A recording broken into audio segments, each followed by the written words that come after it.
Because one of the only times I really had all of my bills paid and everything like that, I wasn't in like survival mode, was when I was dating my ex, and it was a white guy. He paid all of my bills. Was taking me out, all type of shit. Like, and I've never had that from nobody else. See, the really nice thing about data doesn't care about your feelings. It just shows you what's actually happening. Subscribe. Let's talk about it. Because one of the only times I really had all of my bills paid and everything like that, I wasn't in like survival mode, was when I was dating my ex, and it was a white guy. He paid all of my bills. Was taking me out, all type of shit. Like, and I've never had that from nobody else. So how can you compare the two? Like, if this man is thinking that or saying that our women are going to white men, that is probably because they have not lost the plot and they're paying bills still. A lot of our men complain. They want to go 50-50. And like I said, they don't fucking like us. So what y'all want us to do? Just keep dealing with y'all, keep having to deal with the bullshit, keep arguing with y'all about what a man's supposed to be when y'all already fucking know, because all the other fucking races did not lose the plot. It's only our indigenous American men that complain about bills, that complain about everything. No other fucking race does that shit. No other race. And not all our men do it, but a lot of them fucking do. We increasingly walk around with this idea that the other race is somehow going to be the savior, that white men are going to be the ones that say, you don't have to deal with these black men who don't know how to treat you. But in reality, when you look at actual data, it doesn't show that. It doesn't show that happening, and it doesn't matter how many actual white men will come on this in the comment section and say, hey, no, we don't want that either. We're not going to simply accept you just because it didn't work out over here. A lot of the reasons why you become unpalatable as a person, as a possible partner, crosses race. It's not specifically, okay, that these white men simply are going to put up with your masculinity. No, they have the same requirements, sometimes even more. The thing about the black community, when you sometimes talk about other races, about black men, they say, yeah, they tend to be more compatible. They tend to be willing to listen to you and work with you, or the things that you were saying that you want, because the black community is raised in a matriarchy. The black men know already, or taught, that you're supposed to be subservient to a woman. So you're supposed to bend the knee and say, what, happy wife, happy life. You're supposed to accommodate to that. White men don't have that same idea. Some of them do, but white men necessarily don't have that same idea. Now, when we hear conversations like this, when we always talk about, okay, this last ex did X, Y, and Z for me, he paid all the bills. Why is he an ex? Why is he an ex? If this white man was the savior, if this white man was Jesus Cristo himself, why is he an ex? Why do you think using that as a cudgel, as a bludgeon to black men is somehow supposed to get us in line and say, yeah, you know what? Yeah, you know what? I should just acquiesce. I should just do exactly what you want me to do, rather than saying, hey, that man paid all your bills and he still didn't want you. What makes you think that's a conversation that makes any sense over here? Now, we like math, we like data, we like that. When you look at the actual average incomes for black men versus white men, there's not that substantial amount of difference that can essentially say, I can now pay all your bills. I can take you out of survival mode. Like $5,000 to $8,000 difference in annual salary on average between white and black. $5,000 to $7,000, $5,000 to $8,000 a year is not enough to simply pay your bills and put you up and say, hey, you need to chill. What is happening here? You have an idea. You have an idea that somehow this white man is going to be a better match for me, that I'm trying to get these things right. It's not happening over here with these men, and these men have to be the problem. It's no issue with me. Is never an issue with me. Is saying, hey, what I'm doing is not actually working. It's not getting me the results that I want.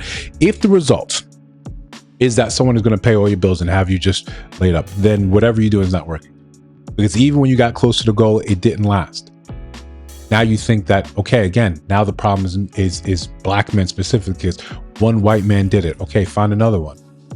Find another one. Find another one. If you don't look at the data, you just look at rhetoric, then it makes sense. White men are out here paying all the bills, then why, if black women say this is what they want above all other things, why is that not happening in mass? Why are white women saying that that's not happening in mass? Why white women at work? Why you see them outside? You literally see them outside going to work. You know that, especially when they have a higher, almost double the amount of marriages than we do, that they're still at work because they understand something else that we seem to have lost the plot. Collaboration is the key. Now, why do you see the prevalence of this in the Black sort of community, the Black sort of spaces where we're constantly talking about the same thing, the man's supposed to pay all the bills? It's because you've taken up the arms for feminism. You've taken up the arms for this woman's rights. Now you are the face of it. You don't reap the benefit of it. You've gotten used, you've gotten played in this way, and you don't even understand that you're going out with this message that does not work. You can see your white counterparts getting married in college, getting engaged in college. They go there because they have the most access to men that they're ever going to have in their life. And they say, this one, I picked him on the potential. He's going the distance. And I'm not necessarily just looking for the athletes. I'm looking for the one that's actually saying, okay, his family's good. He has a more likelihood of getting this type of job in some sort of STEM field. This is going to be where I plant my flag. And they tend to win. We don't do that. We go to college because it's a free experience. It's time to party. It's time to relax. It's time to enjoy yourself. It's time for you to have your hose phase. And then what happens? You get out of that, you get into a work field, and now you're like, where are the men? Where are those quality men? You had all the attention in the world right then and there. Now it's gone. But you have somehow, we in our community, we think that the solution is always going to be of another race. You think that specifically Black women always are coming and saying, the white man's going to be the savior. The white man's going to be the one that's going to sort of fix this. He's going to pay all the bills. He's going to listen to everything I say. He may have different requirements for you. He may have more stringent requirements for you. But even that, you don't really see that in the data. You don't see that actually bear out any type of fruit. I think a lot of times it's just a way to sort of use it to beat Black men down and say, listen, white men are doing it. Here's a refrain. Here's the official refrain from Black men. Okay, go be where you're happy. Full stop. That's it. Go be where you're happy. I wish you the best. If another race is the answer, then I wish you the best. I only ask one thing. When I do the same, wish me the best. When I do the same, wish me the very best. Don't come and tell me that somehow I'm wrong. Somehow I'm selling out. I'm taking money from the community. I'm not really pro-Black, because in my love life, in my personal life, when I want to be happy, I want to be happy. Just the same way we gave you the land and say, go be happy. If you think that white man is going to solve your problems, go to him with the blessings, with the full support of Black men, at least this Black man. Go be happy. Because when I go, or when I support other men going where they want to be happy, we don't want to hear it. We don't want to hear that, oh, you had to go to East Asia to find someone. She just wants you to... Shh. We're good. We're good on that. Thank you. Thank you for all your efforts. Thank you for all that. I'm good. Thank you. Just like you want to be listed over there, hey, congratulations.